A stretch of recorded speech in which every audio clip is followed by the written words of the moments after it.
Vermont Law School Summer Accelerated Honors JD Information Session. I'm Shirley Crawford, the Assistant Director of Recruitment at Vermont Law School, and I'm also an alum of the JD 1987 class. Just so that you all know, we are recording this event, so if anyone would like to see it later, it should be posted on our website within about a week or two. We're going to have an opportunity for questions and answers at the end of the webinar.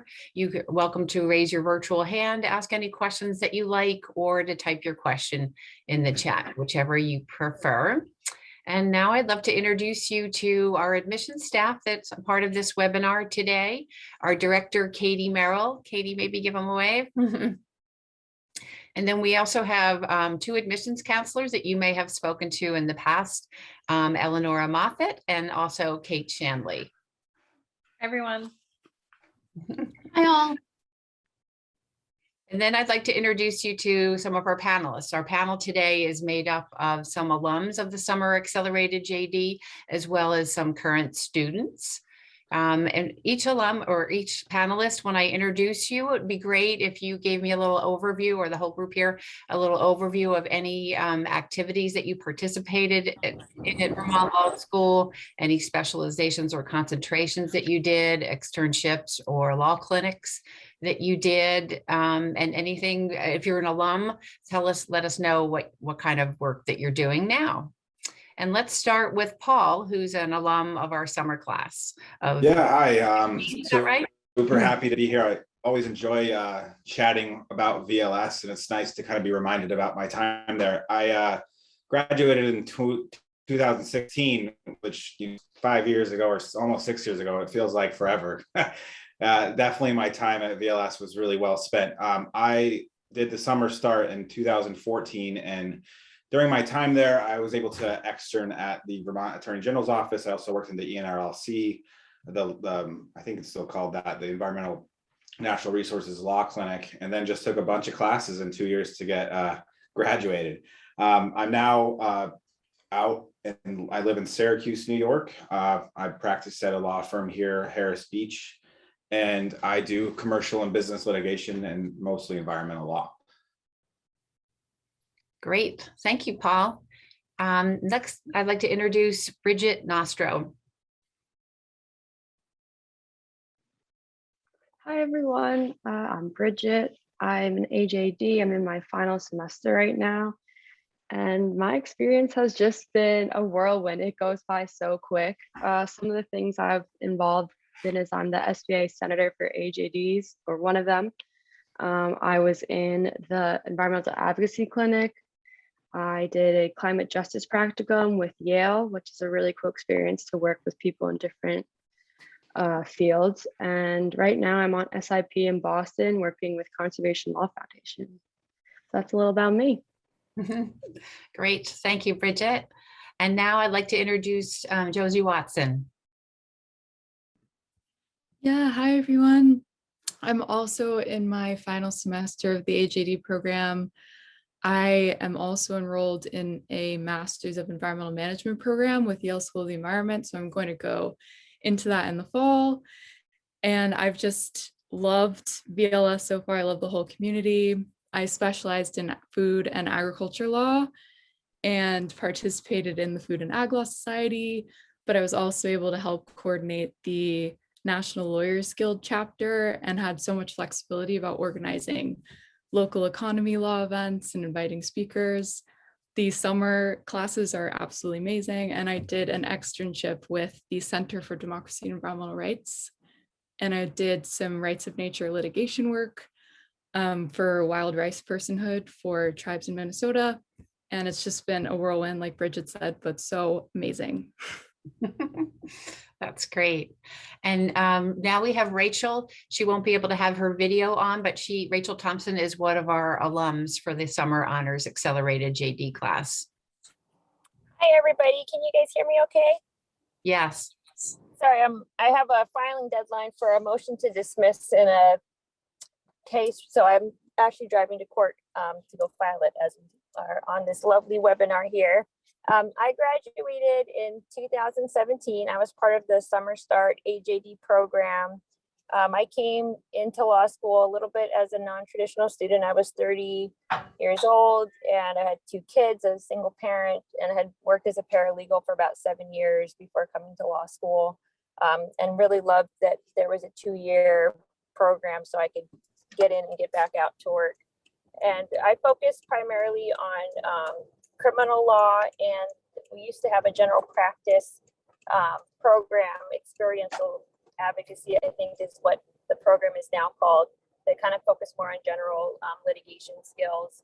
And so I did a semester at the South Royalton Legal Clinic, which is basically like a legal aid clinic on campus. I also did a semester in the Defender General's doing appellate advocacy for the Public Defender's Office, and then I did a full-time semester in practice my last semester at the Public Defender's Contract Office in Vermont. And then when I graduated, I worked for another public defender contractor in Vermont for almost 2 years. And then I moved to New Mexico shortly for another job as a public defender. And now I'm the managing attorney at my local legal aid office here in Hawaii. And so we do civil legal practice, primarily family law, housing, and consumer protection work. That's awesome. Thank you, Rachel.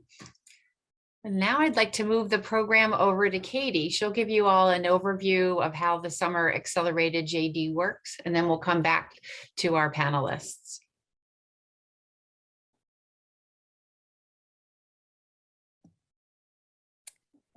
Hello all. Can everybody hear me? Great. I'm Katie Merrill. I'm the Director of Admissions at Vermont Law School. And the one thing I wanted to just give you a brief overview of our Accelerated JD program. I wanted to ensure you that it is a JD program. And what it is we take the 6 semesters and we compound them into 2 years. So you still have the same courses, the same foundation, the same legal writing program.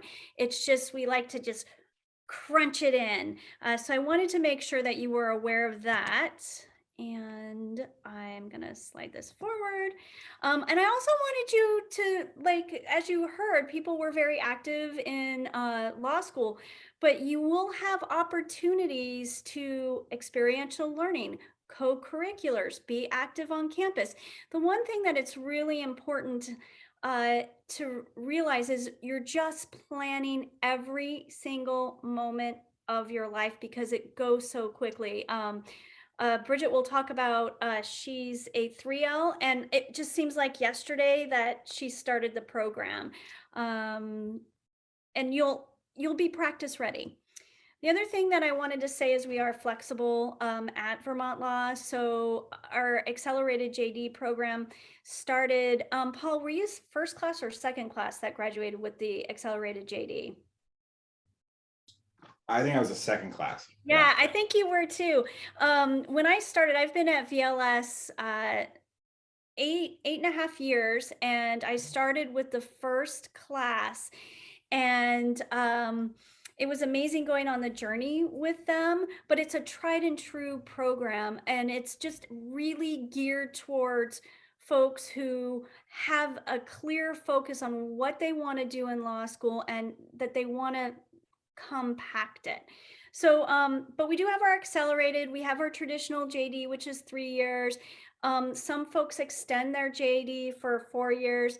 We have a reduced residency JD, and what that means is sometimes you compact your first 3 semesters on campus, and then depending on where you want to practice law, you can take a little extra time, like go back to California if you need to. So, and you would do courses online in that situation.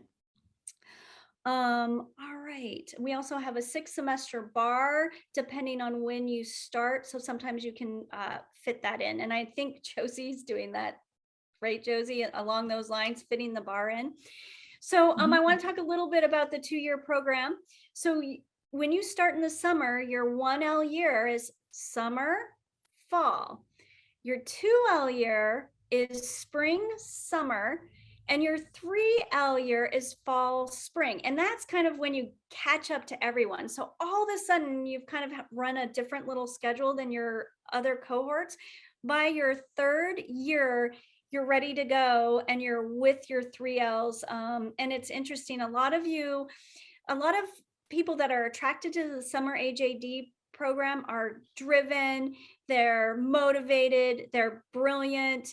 And so when you start your 3-year, and I don't know if this happened to you, Bridget, you guys kind of bump all the other students out of their kind of little rankings. So it's kind of fun to see like the accelerated JDs right up to their 3rd year. Then you take the July bar. All right, I'm gonna do my next question. Oh, okay, so sorry, I'm on my little home computer and sometimes I can't see my slides, which are my thing. I want to give you an idea of your grueling, rigorous, exciting courses. So your first summer, I think, is the favorite summer, and you guys can let me know. This is where you all come together as a cohort in the summer. So it's usually 15 to 20 people start in the summer, and you start with 1L classes such as contracts, torts, legislation, regulation, legal writing 1, legal writing 2. And it's nowhere else in the country are you going to have this little group, and you all can talk about your initial cohort and how well you bonded. So you bond together, and every day you are going to be grilled on the law.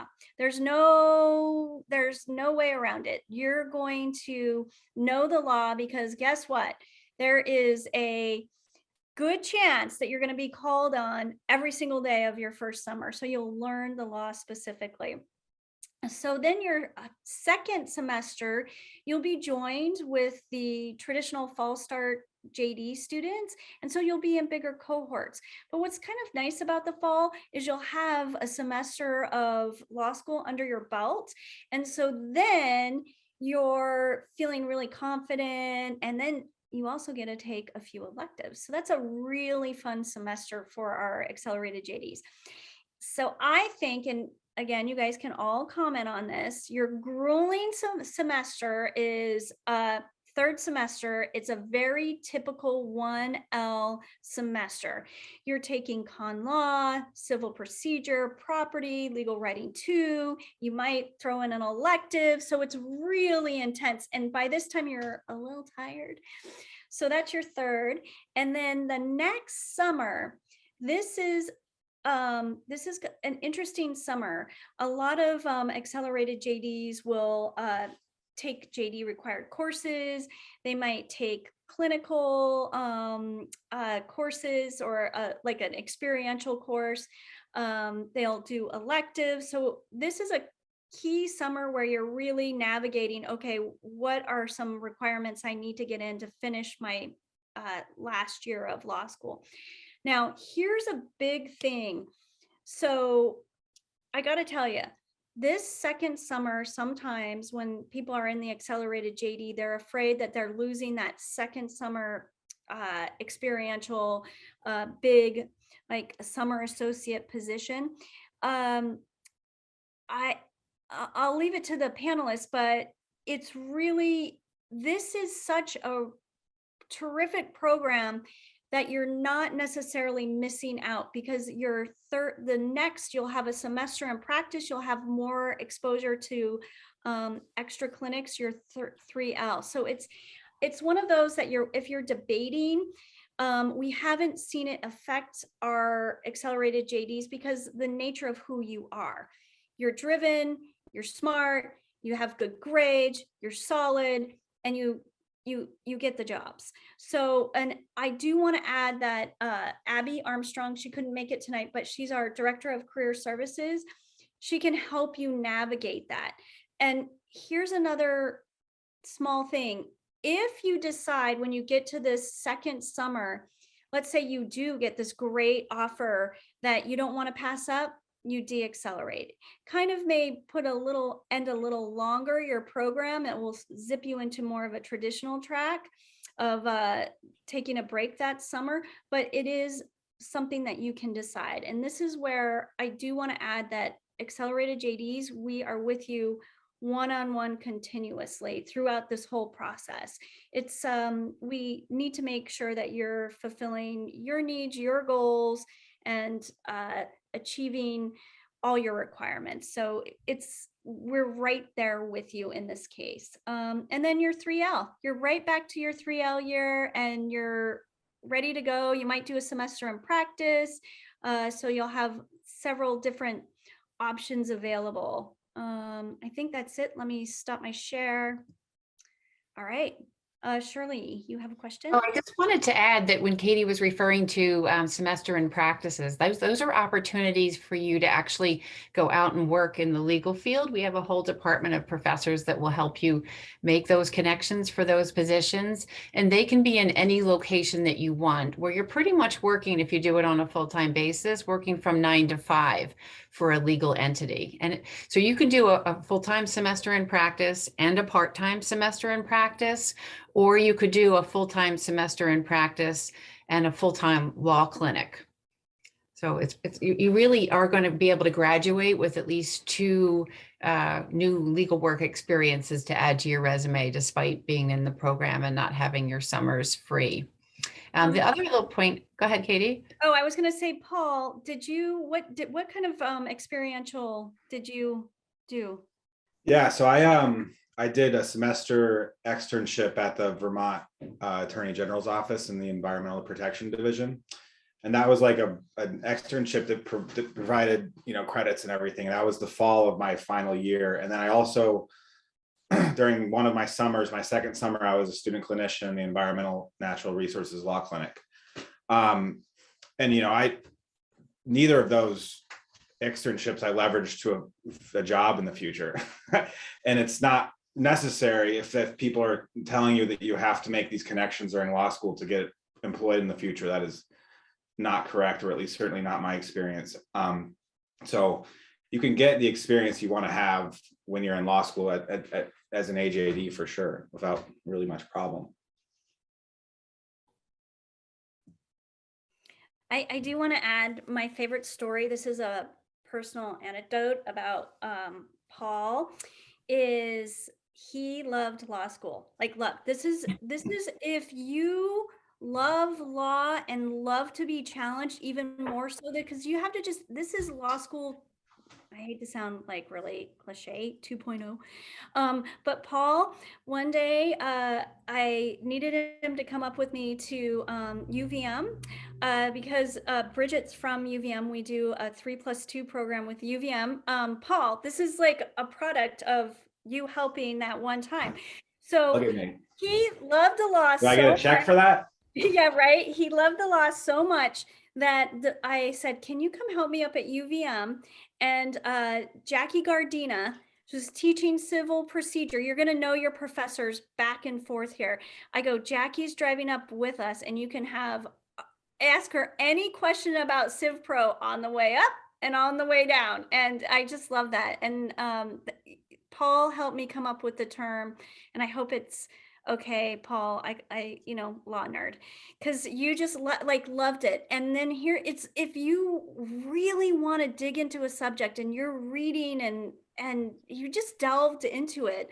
I also found Paul and his friend Rick. They used to do mock exams for each other, and then they would do an exam, just the two of them, in one of the big classrooms, and then grade each other and talk about the exam. Sorry, Paul. I just kind of wanted to share that with you all. It's my favorite story, and you were so excited. Unnecessary, but it was fun. Maybe we should have Rachel share her experiential learning opportunities.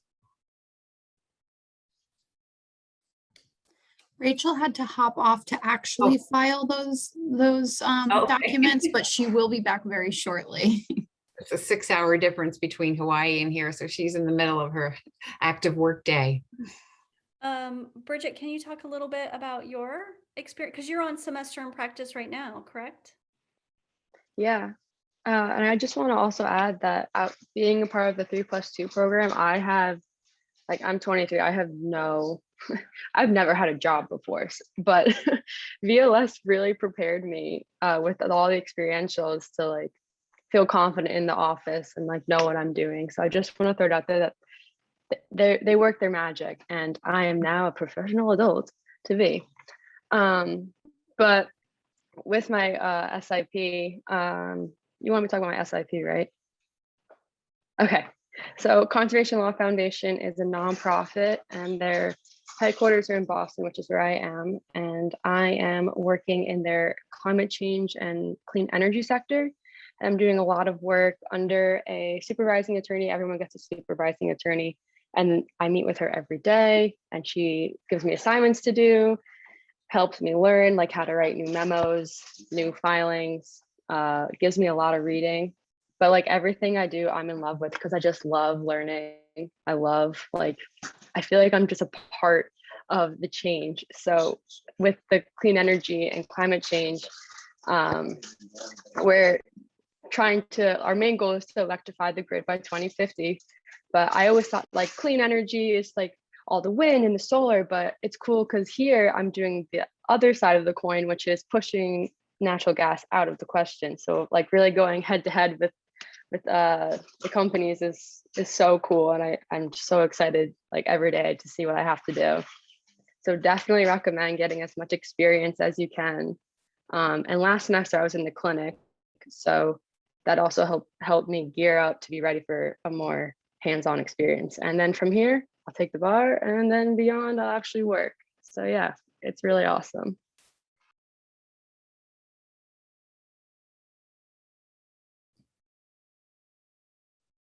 Josie, since you're doing the Yale program, were you able to have any experiential learning programs?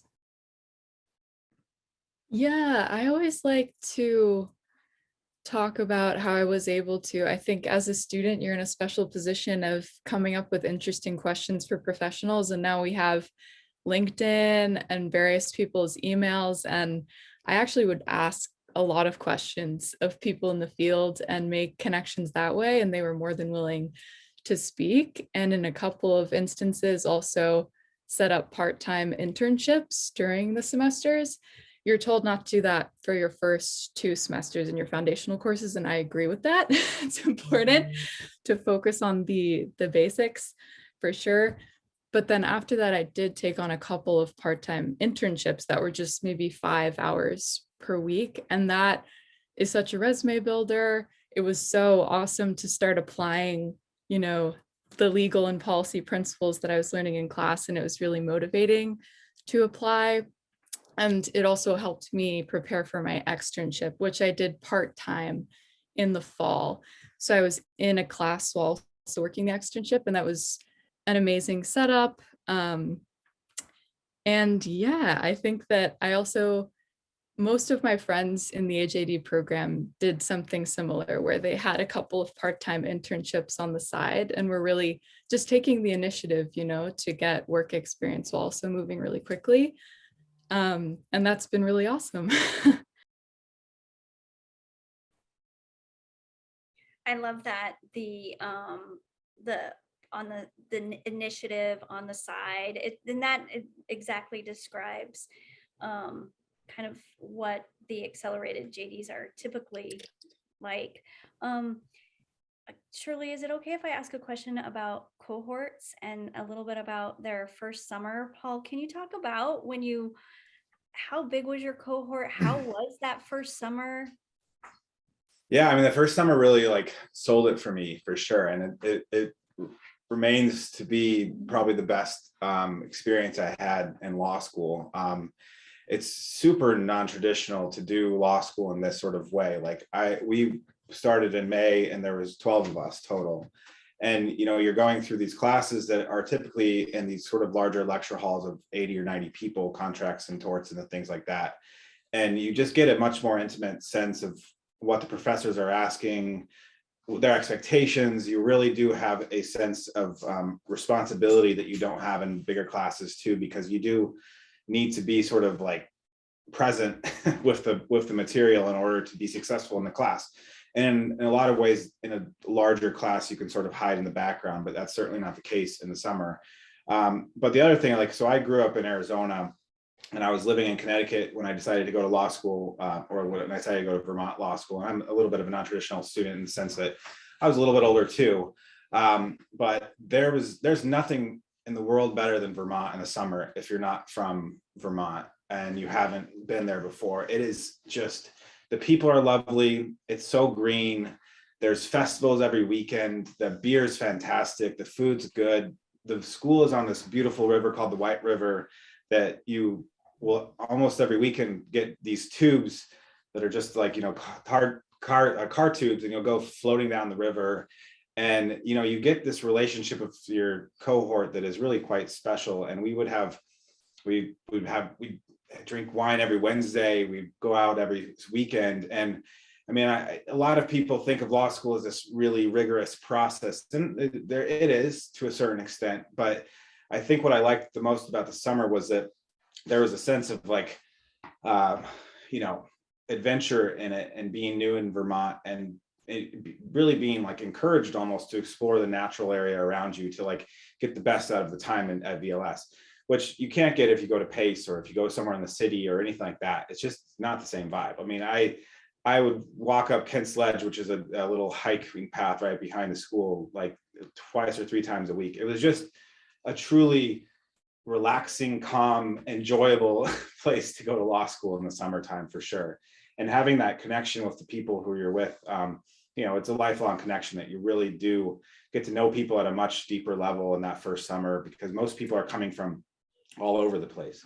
And they also come from a really unique set of backgrounds too. I mean, there were people at all different ages and at all different like times in their life in terms of graduating college just recently, or having had some professional experience, dog walkers, policy experts. I was in insurance and traveling and doing other things. Like, it was just a really interesting time to get to know people, because VLS does attract an odd group of individuals. It's not a cookie cutter law school where you're going to get to expect to see the same people you might expect at a different city law school. You get interesting characters, and that'll be a part of your experience in the summer. And that really, I think, makes it a much better time, because you get to learn a lot and learn from different people and learn from different perspectives, and it makes it a lot more fun. We have a few questions similar to what you were just talking about, Paul, related to if VLS is the kind of place where a non-traditional student who hasn't been in school in years would thrive and succeed, as well as another question about what it's like to start in the field later in life and kind of job opportunities. So I'm wondering if anyone might be able to speak a little bit more to those questions. Yeah, I mean, I hesitate to say that I'm old, because I'm not that old. I graduated in undergrad in 2009, and then went to law school in 2014 and graduated in 2016. So I'm 35 now, I think, which is old in terms of the traditional start of being a lawyer. 22 is pretty young. But typically people will start in the 24, 25 range. In terms of like getting into the legal market after that, there's really hasn't been any problem whatsoever. I think maybe it also depends on, of course, what you want to do. When I graduated, I clerked for a federal judge in Syracuse, and then went to a law firm, and then clerked for another federal judge, and then I'm now back at a law firm. And I've always had, peers that were my age, peers that were very respectful, and age is really sort of irrelevant once you get out of law school and are practicing law, I think. And I definitely, when I was going to school, we had, again, a really wide range of people who had different ages. I mean, my best friend in law school was 10 years older than me. And, that was never an issue or a problem. And I know she's doing a fine job in her career afterwards. So I don't really see that as maybe an issue. I think you'd want to, be a little bit more focused on what you want to do in your future after law school, have a really good idea of what that is. But other than that, I mean, I don't see it as an issue at all. Rachel, I was wondering, we missed you when we were talking about the externships that you did. I'd love to hear, I'm sure the group would love to hear about the externships that you did if you're available now. And then we do have a question that relates to, well, it's really asking about the cost of living in Vermont, but this person has to relocate from New York City with their 7-year-old. I don't know if you have any experiences that could help to answer that question. Sure, and I'm just parking, so I'll turn on my video. So I'm in my lovely mobile law office here. So yeah, so I mean, I can talk a little bit about the externships first. So when I first came to law school, I was like, I'm gonna do domestic violence advocacy work. I'm a survivor of domestic violence. I want to represent victims of domestic violence. And then after my first semester, I was like, I want to be a public defender and do criminal law. So I had a kind of a 180 from what I first thought I wanted to do, and then focused the rest of my time really trying to, serve the needs of low-income individuals. So the South Royalton Legal Clinic, like I briefly mentioned, it's an on-campus clinic, which was really convenient. I did that my second summer. So I did a full-time on-site externship my second summer. And so I was working about 30 or so hours a week at the clinic. In Vermont, they have a really cool thing called the student practice rule.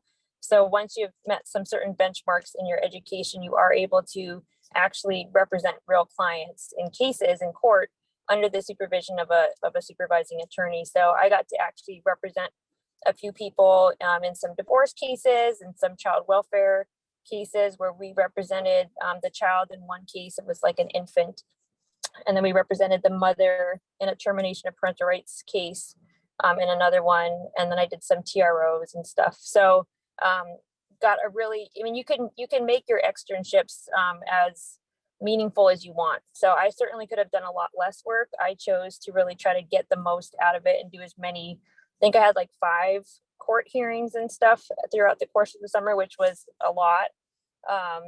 So I really enjoyed that, and I liked being able to feel like I finally was getting to put like the knowledge that I was getting from school into real life practice.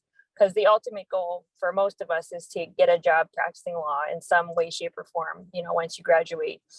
And then my last fall semester, I did a part-time externship with the Defender General.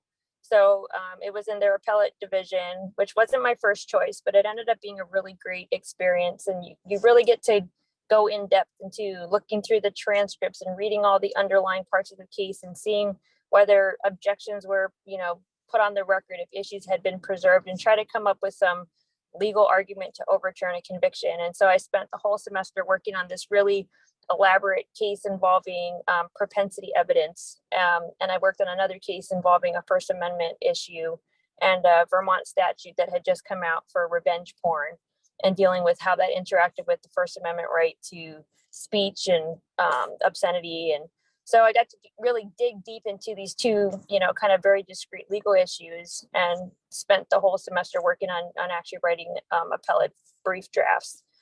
So that was super informative, and it really helped me in my last semester.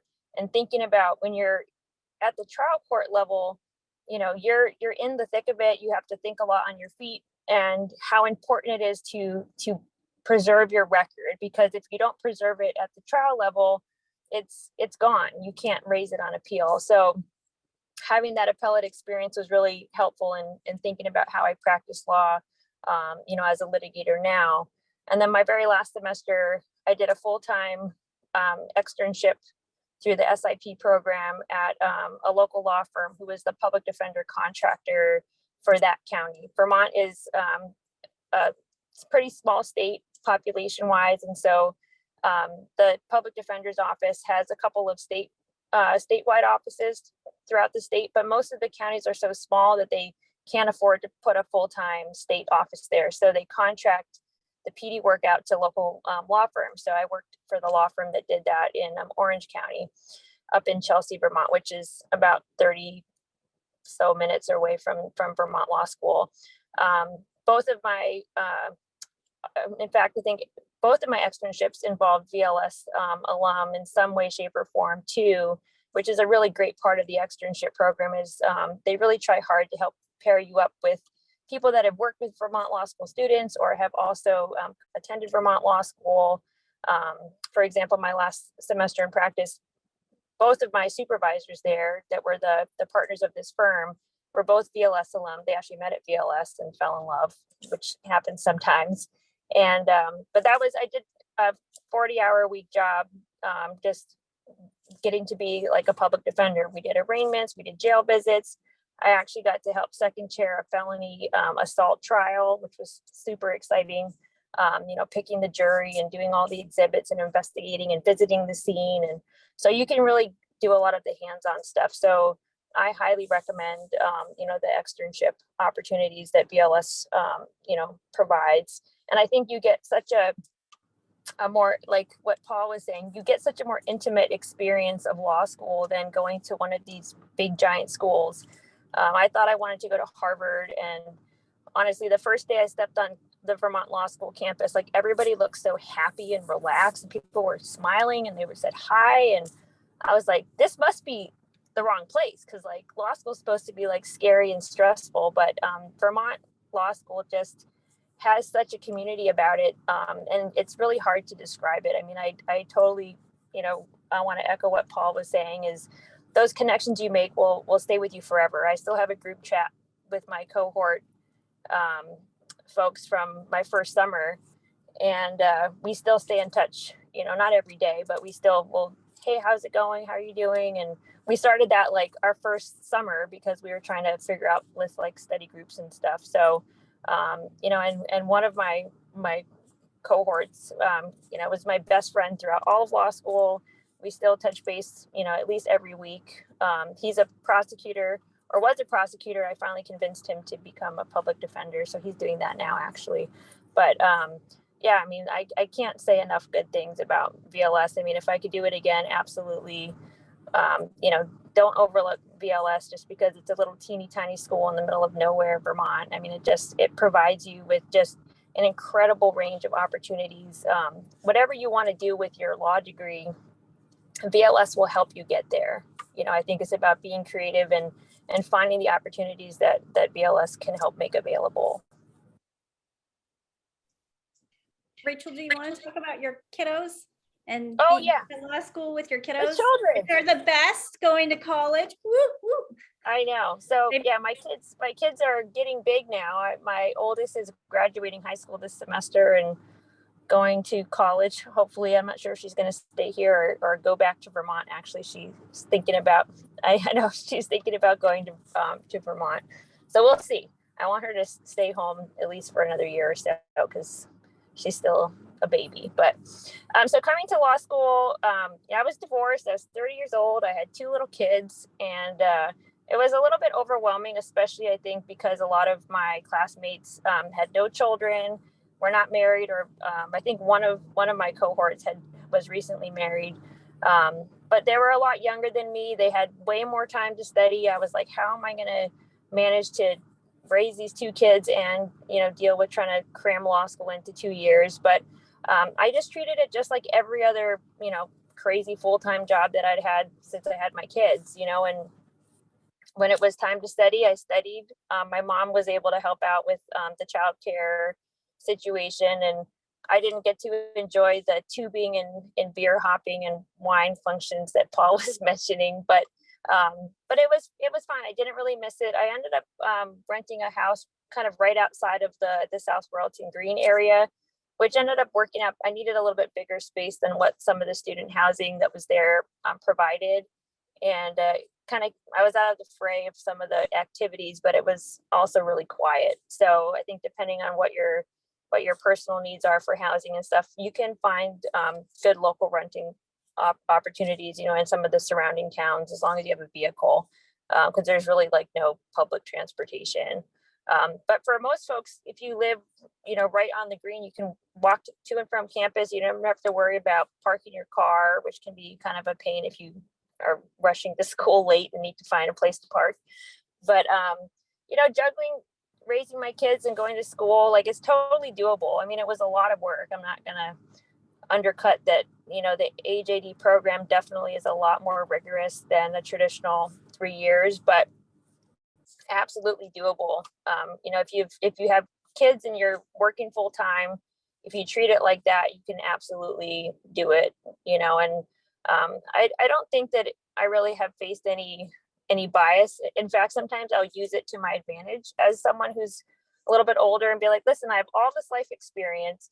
I've already had my children. I'm not planning on having any more. So you don't have to worry about, you know, me taking off time to have babies down the road, even though legally they can't ask you about that stuff. But I sometimes will bring it up in interviews just so they know that, like, I'm not at that point in my life, and I'm really looking at trying to, you know, focus on my career. So I don't think I've ever really had it be a disadvantage. And I think the life experience that you bring in, being a little bit older, can be really beneficial, not just for law school, but also when you're job hunting and working on your resume and interviews.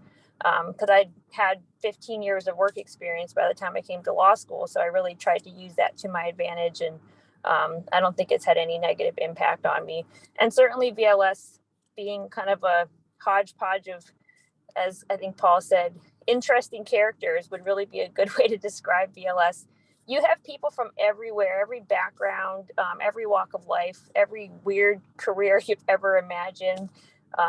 You know, so don't feel like you're going to be like a sore thumb sticking out, because everybody fits at VLS. You know, you just bring your uniqueness, and that's what makes Vermont Law School so special.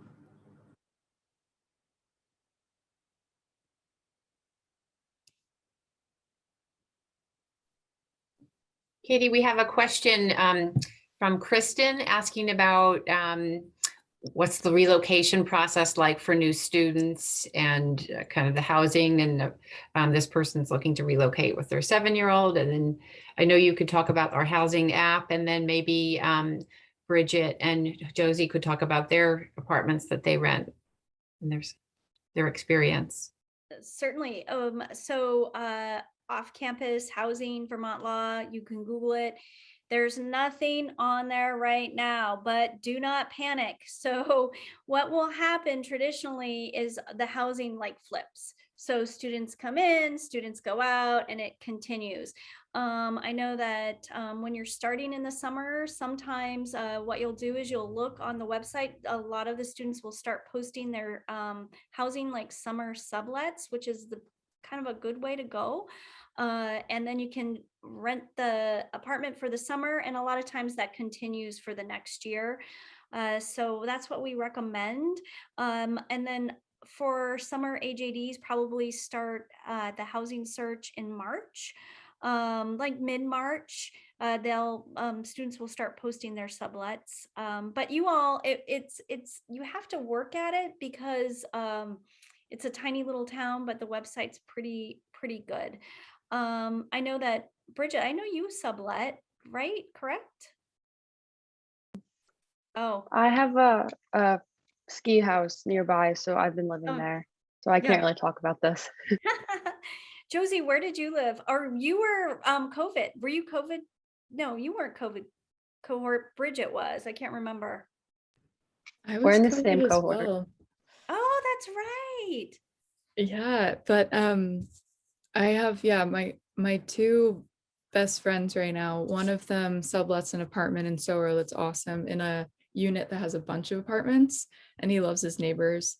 And then my other friend has been hopping around. She's rented a few houses now in Barnard, which is a great option for anyone who's interested in a like rural life experience, as long as you have a car and can drive to campus. She loves Barnard. Everyone that I know who lives in Barnard loves it. I live in Quechee, which is 20 minutes down I-89 South. I'm here because my partner is at Dartmouth, and I love Quechee. I love White River Junction. There are actually a lot of different towns and options of places to live if you're willing to commute for 20 minutes. But yeah, all of the options in Sower are great too. I was just going to briefly add. So I actually worked at the law school for about 10, almost 11 months before I started the Summer Start AJD program. And I was the housing coordinator when I was there. So I'm intimately familiar with how the kind of the housing market is. But yeah, like what Katie said, usually around mid-March, landlords will start sending in their submissions to be posted to the VLS housing portal. And Craigslist, Facebook Marketplace, you can also look there. but yeah, definitely mid to late March, and certainly rolling into April, you'll definitely start seeing everybody who has, because most of the rentals are 1-year leases, and they kind of tend to track the academic year. So that's why everybody's talking about these summer sublets, because oftentimes traditional students will really not need it for the summer, but they're going to come and start, and they want someone to kind of sublet out their house or take over the rest of their lease for the summer if they're going to be going away for a clerkship or something like that over the summer.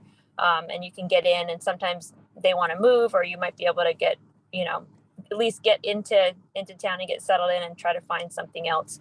A lot of times people may want to sublet or assign the end of their lease to you, and then you could take over. But I think most of the landlords do 1-year leases, and but yeah, there's always housing. You just have to be diligent about looking. If you're able to come up and look in person, I know with COVID things have been probably a little bit weird for everyone. But if you have a chance to come, if you're going to do a campus visit, certainly just getting to kind of see where the different apartments are and get a sense of kind of where things are in relation to the school can be really helpful. Yeah, Barnard is close. Chelsea's a little bit more of a drive. Certainly you're going to want to make sure that your vehicle has all-wheel drive or get snow tires for the winter, because often in a lot of those more rural areas, the roads can be not super great to drive on. But I lived in Quechee. I lived in Sharon, which is just the next town right before South Royalton from the highway. I loved living in both of those two places. White River Junction is pretty close by, and Randolph's also was just right up the interstate, a couple exits up. So there's certainly plenty of stuff that's within a reasonable distance from South Royalton if you don't want to be right kind of on the town square.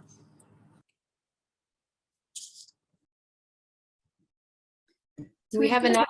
Go ahead. Sorry, I was just going to say, we've got a question about kind of what a typical day looks like at VLS, and like how many classes you take in a semester. And I know Katie talked a little bit about that. I do want to switch gears to a little more academic, because I saw that in the chat. And mind you, this you are taking the same courses that traditional 3-year JD students take. You actually, in some semesters, have a heavier load. So it's a little bit different. You may have one extra class versus like a traditional JD. I know, Paul, you were typing an answer regarding kind of a little bit to that, but do you want to talk a little bit about the academics? It is not different. You're just going to school every single semester, and I know it's just a different way to do law school. So you just have to kind of shift your focus, and sometimes it works for students, and then sometimes students want to extend their experience. Paul, can you talk a little bit about that? I mean, I think it's absolutely absurd to want to do a 3-year law degree, to be honest. I mean, it makes zero sense to me. And everyone who I've met as a 3L going the traditional route is miserable and sad and depressed, and all they want to do is get out of law school. And every one of my cohorts on our last year there were excited and ambitious and happy to be where they were and ready to take the bar and go forward. From an academic perspective, in terms of the classes you take, there's zero difference whatsoever. If anything, you get a more, sorry, my dog is yelling at me.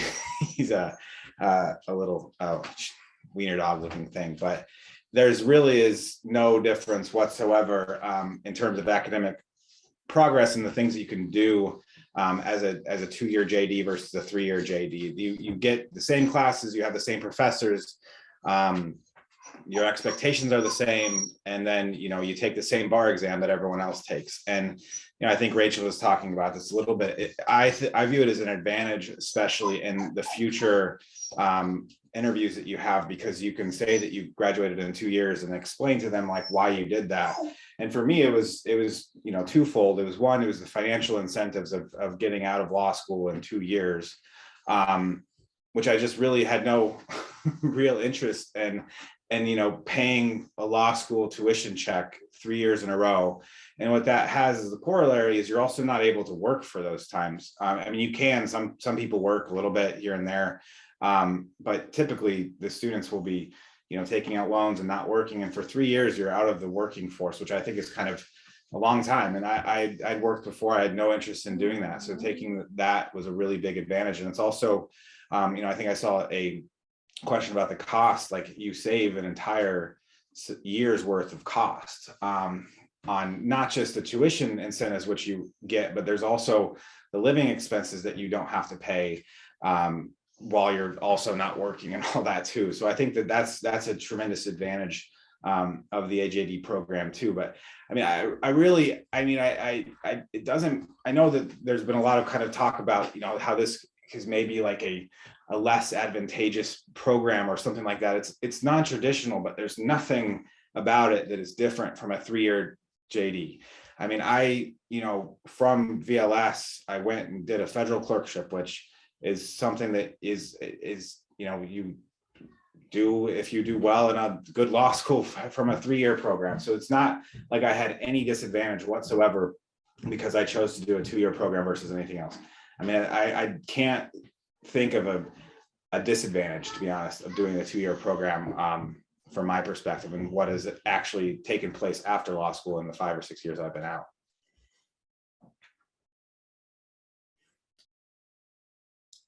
Plus, it's fun.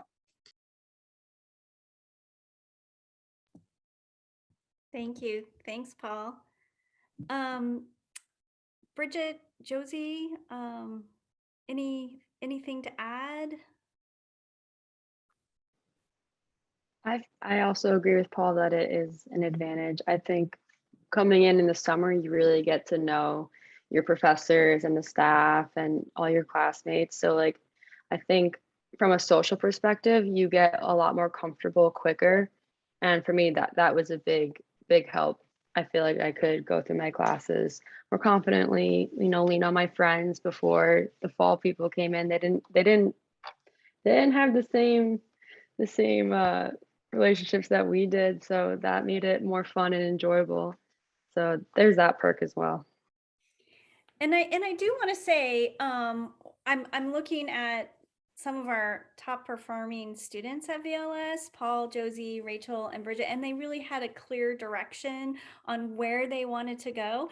So if you're like leaning like, ooh, maybe accelerating is too quick and too much for me, and I want to take a longer time and maybe explore different avenues, you can do that too. It really comes down to your goals, what you want to do, because some students like to take a long time, and then there's some students that like to go a little like quick. And this is where Vermont is really flexible, and you'll meet with your advisors, you'll meet with career services, you can talk to us and we help you through this process. You can talk to Paul and Rachel and Josie and Bridget if you're really interested in the summer AJD, or if you want to explore a more traditional route, you can, and we can connect you with students in that regard too. There's just so many we're very flexible. I have this new idea of like kind of like Vermont law and pick your trek, and it's like a hiking mountain. Do you want the like the smaller loop, or do you want to go like this loop up the hike ledge? So there's a lot of different opportunities available. Someone asked about the scholarships for the accelerated JD. So the accelerated JD costs the same tuition wise as the 3-year JD. It's 87 credits for either program. And the scholarshiping is the same, whether you do the 2 or the 3-year program. So there's nothing bad about doing the accelerated program from that perspective. Of course, financial aid is always available as well. We also have need-based scholarships and mission-based scholarships. You really do save a year of cost of living though. So, and on average, that's about a $20,000 savings for you. And then you're out in the workforce a year sooner. Yeah, and I was just going to briefly just add to that. I mean, I think for sure, I mean, that's a year of rent, a year of car payments, a year of gas, a year of groceries. Like it's a huge advantage to be able to save that, if you're interested in the AJD program. And that for me was literally the only reason I looked at Vermont Law School, because they had this 2-year program. And I said, wow, that sounds, exactly what I would want. I would just want to go to law school, get it done, and then be able to take the bar, which I passed twice on the first try, both times. And so Vermont does prepare you for taking the bar. I took the uniform bar exam in Vermont, and then I took the Hawaii bar exam, which basically is the UBE also. But yeah, I mean, I again, I can't say enough great things about VLS, and saving that year of cost of living expenses was really one of the biggest deciding factors in doing the AJD program. I still need to get out to see you in Hawaii. I've seen Puck in the Puck. Do people do that, Paul? I just called you Puck. I mixed your name up when I was. I know, right? I visited Paul in Syracuse. Josie, you'll end up staying in Vermont, do you think, or where do you want to end up? New England, I think. Yeah. Yeah. And it's been nice to make regional connections. I mean, Vermont law is so absurdly well connected throughout the entire New England and New York area. That's been really amazing. In the ag law field, environmental field. Bridget, where do you want to go?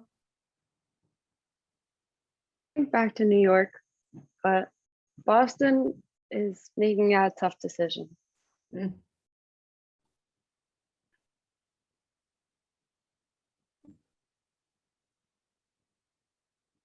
Shirley, do we have any other questions? We have a question about if the AJD goes like kind of too fast for you to pick a specialization if you come in unsure, as well as if there are any courses you wanted to take that you couldn't take because of the structure of the program and not being here for fall and spring. Like one thing I would do is I would really set up a call with myself, with Shirley, with Eleonora, with Kate, with our career services, and really talk kind of going backwards. Like, where do you want to be? And how do we move backwards and see if this is the right program for you? If you're unsure, I would also look at a fall accelerated program that you just need to maintain a 3.0. And that means by March this year of your first year, you decide, okay, do I want to zip through it, or do I want to take more time and explore options? The one thing, it depends on, like, for example, law review. You can do 1 year of law review with an accelerated program, but sometimes what if you want to hold an office? And that's when you have to really think about, okay, maybe I do want to do 2 years, because then I can do 2 years of law review. Or maybe you want to do appellate advocacy, our AAA, which is our moot court. Maybe you want to do that. It depends on what you really need and want from law school. Because I know that all the students here really had clear. They did. It's true. I think you all had pretty clear focus goals, not necessarily what area of the law you're going to practice, because I think that comes along. But so that's where sometimes you might want to consider a traditional program. And I do want to talk about mission scholarships. I saw that in the questions. We do offer mission scholars, but that is for a traditional 3L program, and that's where you are an environmental mission scholar or you're a social justice mission scholar, and it's geared towards your first summer if you are doing a like an unpaid internship. So that kind of helps towards that. It's a $3,000 stipend, and that's really geared towards a traditional 3L track.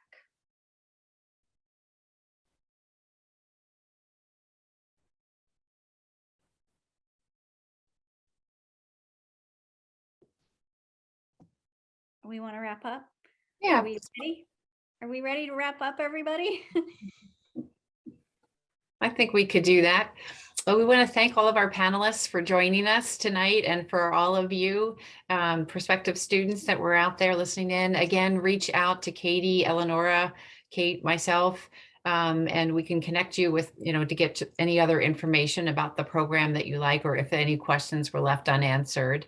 If you enjoyed your webinar tonight, we're going to have another one next Tuesday, February 24th at 6 p.m. Eastern Standard Time, which is going to be an animal law webinar with our dynamic Professor Winters. Thank you again. Have a great night.